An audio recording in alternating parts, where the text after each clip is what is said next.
पन्नगे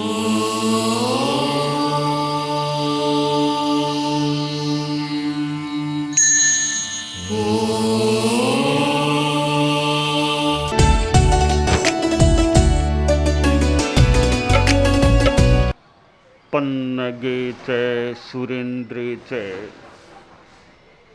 कौशिके पाद संस्पृशि निर्विशेष मनस्काय श्री वीरस्वामिने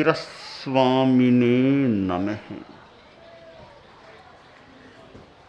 आर्हत वाङ्मय में कहा गया है, परीख भाषी हमारे जीवन में शरीर, वाणी और मन, ये तीन प्रवृत्ति के साधन हैं। शरीर से हम चलना फिरना, खाना, अन्य विभिन्न काम करते हैं। मन से चिंतन, स्मृति, कल्पना करते हैं और वाणी से हम बोलते हैं। बोलना हमारे जीवन का एक अनिवार्य सा कार्य है, क्योंकि व्यवहार में जीते हैं तो वाणी का प्रयोग भी हमें करना होता है। हालांकि मौन भी रखा जा सकता है। अनेक व्यक्ति ऐसे मिल सकेंगे या हुए हैं जो बरसों तक मौन रहे हैं, वाणी प्रयोग से विरत रहे हैं। मौन की साधना का बड़ा महत्व है। मौन दो प्रकार का होता है। एक तो मात्र वाणी से मौन, यानी बोलना नहीं। एक वह मौन जिसमें संकेत, इशारा भी नहीं करना। बोलना तो है ही नहीं, इशारा भी नहीं करना। वह और ज्यादा उच्च कोटि का एक मौन या साधना होती है। और विश्राम की दृष्टि से भी मौन का महत्व है। मेरे गुरुदेव परम पूज्य गुरुदेव तुलसी मौन या वाणी अप्रयोग दिन में कुछ समय किया करते थे। शाम के समय या जो भी उपयुक्त उनका समय, वाणी का विशेष संयम कर लेते या मौन कर लेते। संभवतः उनका चिंतन था कि जैसे दिन भर इतना काम पड़ा, बोलना पड़ा, शाम को मौन कर ले, विश्राम हो जाएगा। तो विश्राम की दृष्टि से भी मौन का महत्व है। और एकाग्र होकर कार्य करने की दृष्टि से भी मौन का महत्व है। और विशेष साधना की दृष्टि से भी मौन का महत्व होता है। और ऐसा भी कहा गया, विभूषणम मौनम पंडितानाम। संस्कृत साहित्य में कहा गया कि अपंडित लोग हैं, मूर्ख लोग हैं, उनके लिए मौन बहुत काम की चीज है। मौन तो उनका आभूषण है।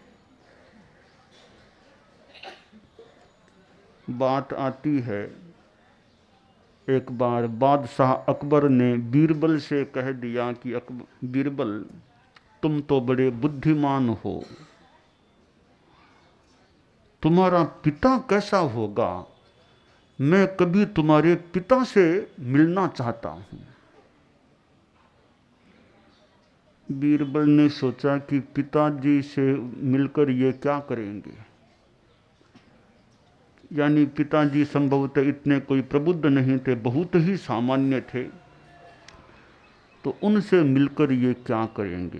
पर बादशाह का एक आग्रह था कि कभी तुम्हारे पिता से मिलना चाहता हूं, कभी लाओ तुम्हारे पिता को। कहा ठीक है, लाऊंगा कभी। मैं अपनी शैली में बात को बढ़ा रहा हूं, बता रहा हूं। तो एक दिन बीरबल ने तय किया कि आज पिताजी को दरबार में ले जाना है।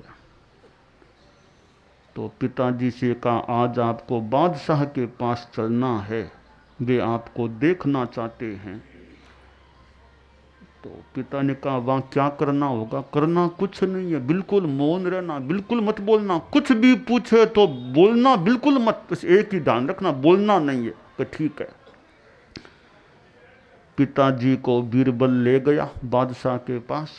बादशाह ने देखा, कहा आ गए हो, बस कुछ नहीं बोलते। आपका क्या नाम, कुछ नहीं बोलते। क्या काम करते हो, कुछ नहीं बोलते। बादशाह ने सोचा रे किसका पल्ला पड़ गया, आज कुछ बोलता ही नहीं है ये तो अकबर ने कहा बीरबल कभी मूर्खों से पल्ला पड़ जाए तो क्या करना चाहिए। कहा जहां अपना मौन रहना चाहिए। अकबर को मूर्ख बना दिया बीरबल ने। तो संस्कृत में कहा गया कि भी ज़्यादा ज्ञान नहीं है और कोई विद्वानों की सभा है तो अपनी मूर्खता सामने न आए, इसलिए मौन रहना ज़्यादा। वरना ऐसी वैसी कोई बात बोल दोगे, तुम्हारी हंसी होगी, तो मौन रखो वहाँ। तो मूर्खों के लिए भी मौन विभूषण है। और साथ में जो बहुत अच्छे साधक हैं, बहुत गहरे आदमी हैं, वे भी ज़्यादा नहीं बोलते हैं, या ज़्यादा बोलना भी नहीं चाहिए। बहुत गहरे हैं, चिंतन में रहने वाले हैं और पहुँचे हुए लोग हैं। वे बोलते भी हैं पर वो सीमित बोलते हैं, कम बोलते हैं। जहाँ कहने की बात वहाँ कह देते हैं, बाकी अपने शांत मुद्रा में अपने आप में ज़्यादा रहने का प्रयास करते हैं। तो बोलना हमारे लिए आवश्यक भी है, क्योंकि बोलने के बिना व्यवहार में काम चलना मुश्किल होता है। कोई गुफा में बैठ करके साधना करना हो तो ठीक है, फिर भले मत बोलो, पर समाज में जीना है तो प्रायः बोलना भी आवश्यक होता है।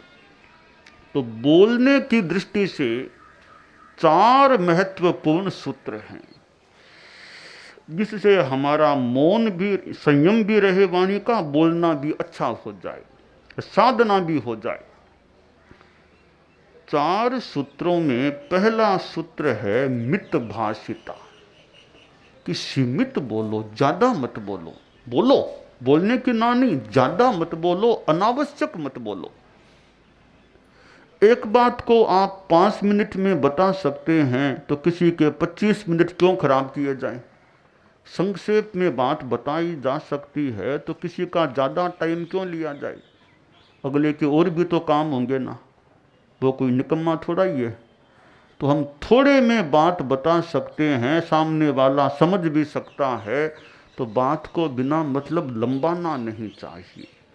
संस्कृत में कहा गया है, गरौ गिरह पल्लव नार्थ लाघवे मितम च सारम च बचो ही वाग्मिता। वाणी के 2 विष होते हैं। एक तो पल्लवन, बात को लंबा कर देना, बिना मतलब लंबा कर देना, यह वाणी का विष है। दूसरा विष है सारहीन बोलना। 2 वाणी के गुण हैं, मितम च सारम च, परिमित बोलना और सारपूर्ण, टू द पॉइंट बोलना। तो अच्छी भाषा का पहला सूत्र है मितभाषिता। दूसरा सूत्र है मिष्ट भाषिता। बोलो, मीठा बोलो, कटु मत बोलो, गालियां मत दो, मीठा बोलना चाहिए। तुलसी मीठे वचन से सुख उपजत चूहु और, वशीकरण यह मंत्र है तज दे वचन कठोर। ये मीठा बोलना वशीकरण मंत्र है, सामने वाले को आकृष्ट करने का उपाय है मीठा बोलना। पर मीठा अंतर मन से बोलना, यह नहीं ऊपर से मीठा और अंदर से खारा, वो नहीं होना चाहिए। अंदर से भी मीठा और बाहर से भी मीठा। एक आदमी किसी को ठगने के लिए मीठा बोले, भीतर में कपट है, वो कपट भीतर में नहीं हो, निश्चल मधुर भाषा होनी चाहिए। कागा का से लेत है, कोयल का को देत, एक वचन के कारण जग अपनों कर लेत। कौवा किसी से लेता है क्या? कौवा क्या लेता है किसी से? कोयल क्या देती है? तो एक वचन के कारण से कोयल कितनी प्रिय लगती है, मीठी लगती है। तो ये मिष्ट भाषिता। तीसरा सूत्र है यथार्थ भाषिता। गलत बात नहीं करनी चाहिए, बात है वैसी कहनी चाहिए, किसी के बारे में झूठी बातें नहीं कहनी चाहिए। सद्भावोद्भावनम, सद्भाव उद यथार्थ को प्रकट करना चाहिए, अयथार्थ को बताने का दुष्प्रयास नहीं करना चाहिए। संस्कृत में कहा गया, सत्यम ब्रूयात प्रियम ब्रूयात मा ब्रूयात सत्यम प्रियम प्रियमपि नानृतम ब्रूयात एष धर्म है सनातन है। सच बोलो और प्रिय बोलो, अप्रिय सच भी मत बोलो और असत्य प्रिय भी मत बोलो, यह सनातन शाश्वत धर्म है। तो यथार्थ भाषिता होनी चाहिए। चौथा सूत्र है परीक्ष्य भाषिता। जैसा कि मैंने प्रारंभ में कहा, परीक्ष भाषी, परीक्ष्य भाषिता, परीक्षा करके बोलना चाहिए, सोच विचार करके बोलना चाहिए। पहले तोलो फिर बोलो, थिंक बिफोर यू स्पीक। भाषा तोलनीय पछे बोलनीय, प्राक चिंत्यम ततो वाच्यम। तो सोच पूर्वक बोलने, एक तो बोलने के बाद में सोचना पड़े, यह बढ़िया नहीं। बोलने से पहले ही सोच ले, बोलने के बाद क्यों सोचना पड़े, चिंता करनी पड़े कि मैंने यह बात क्यों कह दी। तो आदमी को कोई खास बात कहना हो तो सोच पूर्वक, चिंतन पूर्वक कहना चाहिए। आदमी व्यवहार में, लेन देन में, धंधे में कई बार झूठ भी बोल जाता है, छल कपट भी कर लेता है।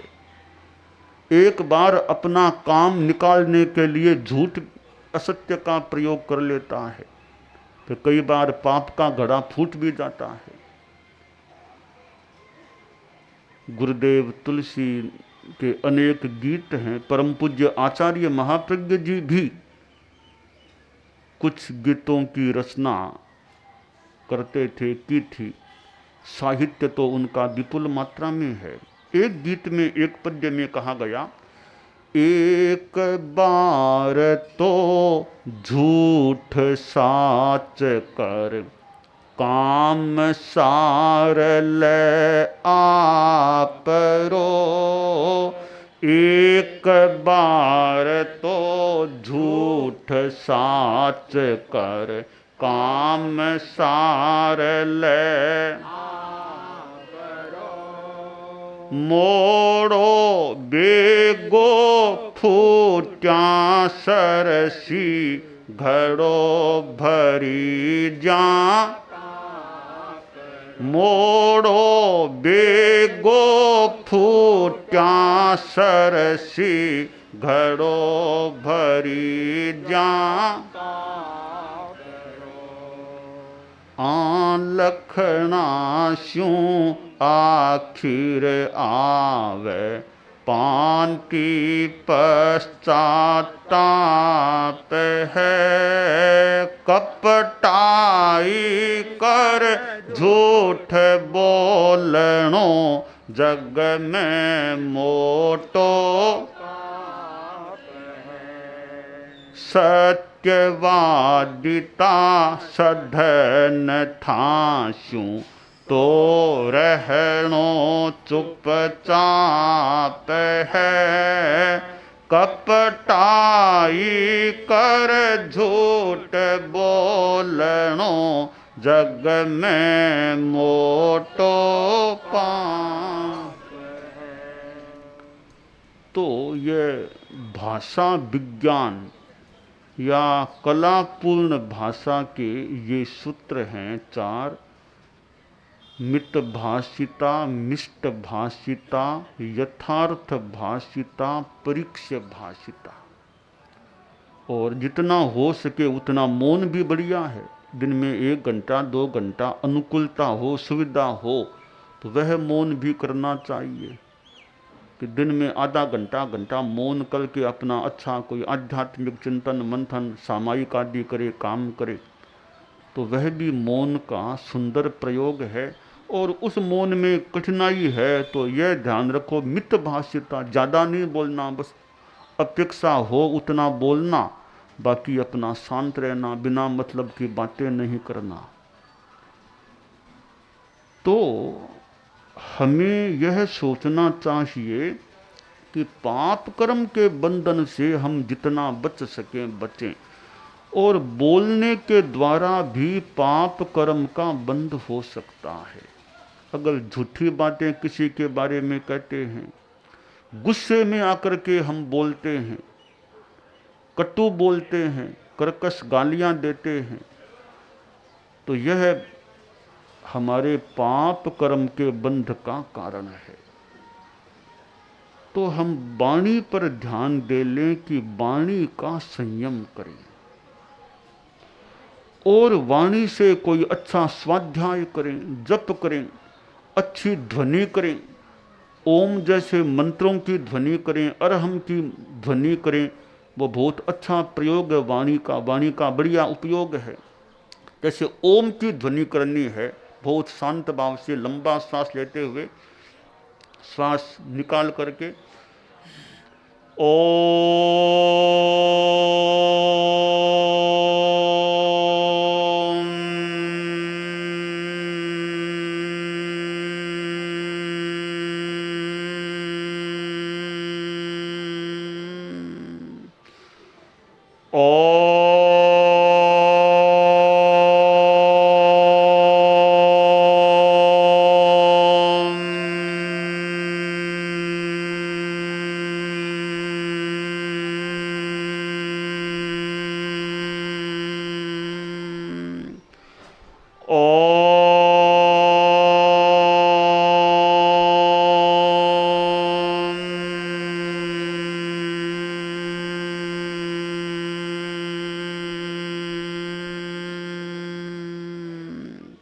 यस, अच्छा प्रयोग है।